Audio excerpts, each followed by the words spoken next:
Thanks for the opportunity to present. I do work for Vestergaard, as was mentioned. I'll be presenting on an online-based platform. Those of you who work in malaria as well may have seen this. It's currently online, but for Anopheles vectors. But as I'll go through, I'll show you what we're envisioning for an Aedes IR mapper platform, give you a quick look as to what some of the screenshots look like at the moment, and make some concluding statements. Let me see, I'll try to keep the same lively tone as Luke set up for us and keep things moving. If I can figure out which way is forward. Okay. I don't think I need to dwell on this too much, as you've seen it in other presentations. Of course, the vectors of interest for us here, Aedes aegypti and Aedes albopictus, have been implicated as the primary vectors of dengue, chikungunya, yellow fever, and Zika. I come from a malaria background, and whilst the number of cases have declined substantially in the last decade, this is not what we're seeing for dengue. As you know, half the world's population is now at risk for dengue, with incidence increasing. So here I've just taken some distribution maps for Aedes aegypti and Aedes albopictus. Of course, in this audience, we all know that vector control plays a key role in the prevention of these diseases, and naturally insecticide resistance could threaten the effectiveness of vector control tools. So what we want is to be able to visualize spatially on what insecticide resistance looks like, where is it, and when was it reported. And you can, in the presentations yesterday, I did see quite a lot of data, but is there a way to visualize this on a single platform where the points could be comparable? So the background of IR Mapper, like I mentioned, those of you who are familiar with the website through probably more of a malaria audience, if you go online right now onto irmapper.com, what you'll find is, in fact, the insecticide resistance reports for Anopheles vectors. So it was launched in 2012, and essentially it collates and consolidates peer-reviewed data onto a single platform where you can visualize insecticide resistance trends in Anopheles. So this is something we put together recently just to show the rapid spread of reports of pyrethroid resistance in Anopheles vectors. I focused in on Africa only because that's the primary continent of interest for malaria.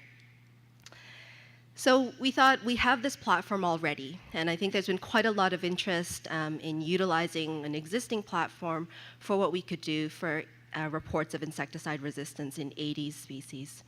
So just this past year, my team and I have been working on doing a literature review for Aedes aegypti and Aedes albopictus. Here you see a schematic of the data being extracted into a database. We do work very closely with KEMRI CDC based in Kisumu, Kenya. They're the team we've worked with already for Anopheles, so we've just retained the same team structure before, and once the data is available, it'll get put onto a mapping platform. At the present, we've just completed the first run of a literature review, but going forward, I think once the database is up, we'll be updating it monthly. To be clear on the data, I think a lot has been said so far. I just wanted to be very clear what we put on there. In terms of phenotypic data, this is WHO tube tests and CDC bottle assays for adults, but also larvicide or larval assays as well. And for resistant mechanisms, you can see it could be data through various methods, PCR, biochemical assays, synergist assays, and also as we move into identifying candidate genes, microarrays as well. These are the latest guidelines for WHO, so I just wanted to emphasize that the criteria we've used to put what does a red dot for resistance mean, that's less than 90% mortality reported at 24 hours, or a resistance ratio of greater than 10. I think it's already been highlighted by a number of presenters that, in fact, the data, especially if you go quite a ways back, can be quite varied in terms of how resistance was described. But for the purposes of a online mapping tool, this is the criteria we've used, and you can look it up. I've put a screenshot of the WHO document there. So let's go on to the mapping platform. This is You're probably wondering, when is this going to be out? So let me say that first. We're hoping to have it online very soon. I think this is, in fact, the very first presentation we've made publicly on this. So, in fact, I'll say this now, we do welcome any inputs, and I think there might be lots of opportunity for collaboration. Thought I'd say that first before the end. But I'll walk you through the key features here of what the mapping platform looks like. Those of you, again, familiar with the malaria platform, it looks essentially the same and has the same features. Just walk you through so you can filter by year where the data was reported. You can select by country. As we get more data, the database does get a bit slower. So this is a way to actually speed up the database, as you can select your country or countries of interest. You can select adult or larval or both. And currently we're focusing on 2 Aedes species, Aedes albopictus, but you can view those one or the other or all together. You can select whether you want WHO assays or CDC assays. Most of the data fits into the 4 main classes, but as reports of resistance or in fact susceptibility to other classes become available, we will add those insecticide classes as well.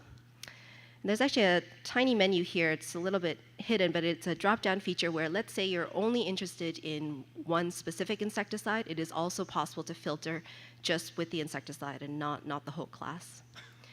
Resistance mechanisms are also listed. And we've been very pleased with a very open collaboration with the Malaria Atlas project, so we're also going to be featuring the endemicity, the disease endemicity layers for dengue, chikungunya, and Zika as well. And that's the legend, as I've already shown you, and just a summary bar, just in case you forgot what you searched for. And another feature that we think is useful is, in fact, if you click on a point. So here I clicked on a point, since we're in Brazil, I clicked on a point there, and you can actually find all the data that was extracted from the paper, including a link to the publication. So in a way, it's a sneaky way to make publications available to everyone as well.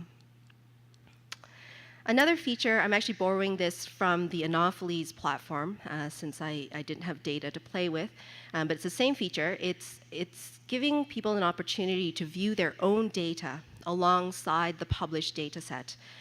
So in this case, I took an example in Nigeria, and my colleague, Dr. Sam Awolola, was very gracious to lend us some data. So if you load data on the website, it's not being incorporated in the data set. It's just a temporary view of your data onto the existing database. And it's viewed as triangles. So you see here that Sam's data is available in triangles alongside the circle data points, which is the published data set.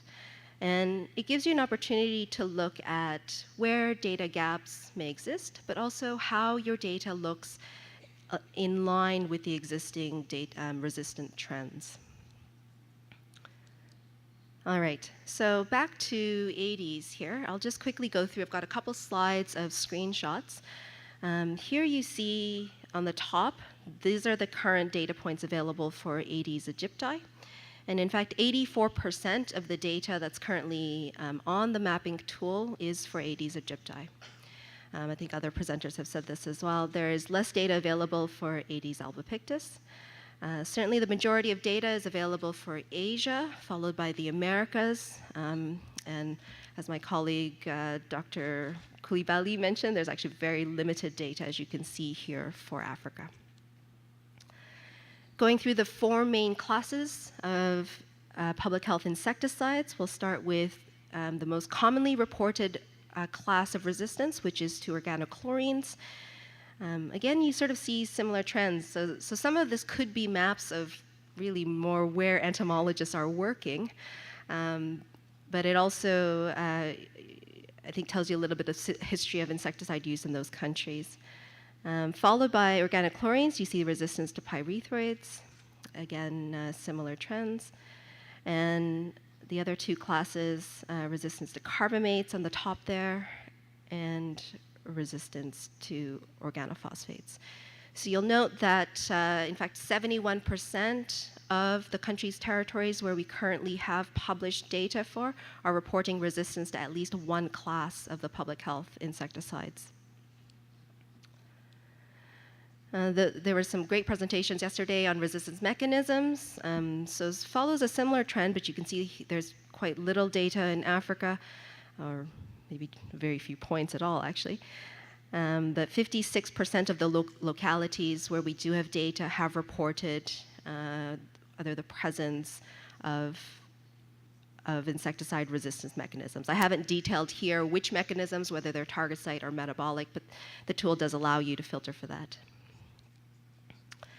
A couple of summary slides here. Like I mentioned, as of this last month, we have now over 3,000 data points. These are different total number of points compared to, for example, what was presented with what Malaria Atlas Project is working on, as these are simply published, peer-reviewed data points. We are potentially very interested in exploring with other collaborators if there was a way to potentially share data or work together on that. Like I mentioned, yes, 75% of countries and territories have reported confirmed resistance to at least one of the 4 main insecticide classes. And this is just a graphical view of what I presented in the maps, where the most commonly reported resistance is to the class of organochlorines, followed by pyrethroids, then carbamates and organophosphates. So obviously, effective vector control is required for the prevention of a number of diseases that we're talking about, which Aedes aegypti and Aedes albopictus are the primary vectors. We do believe that this tool will be a useful resource. It's been around for a while for malaria vectors, and we hope that this could be something of interest to an audience like this. Where you can not only visualize trends, you can identify data gaps, but also we hope that such a platform, whether at regional or national level, you could look at how to design and how this can assist in evidence-based decision-making, but also design of vector monitoring programs. These are all the people involved. So I'm based in Nairobi, Kenya with the team there. There's KEMRI, CDC, and also now the Center for Global Health Research. And ESRI is the provider of the mapping platform. So if you go onto the website today, it's actually just the Anopheles tool, but we do, I guess if there's sufficient interest, we will ideally have the Aedes platform online very soon, potentially even within the next couple of months. If you are interested in seeing how we could work together on this, I'd be very, very happy to speak with you more. So thank you. Obrigado.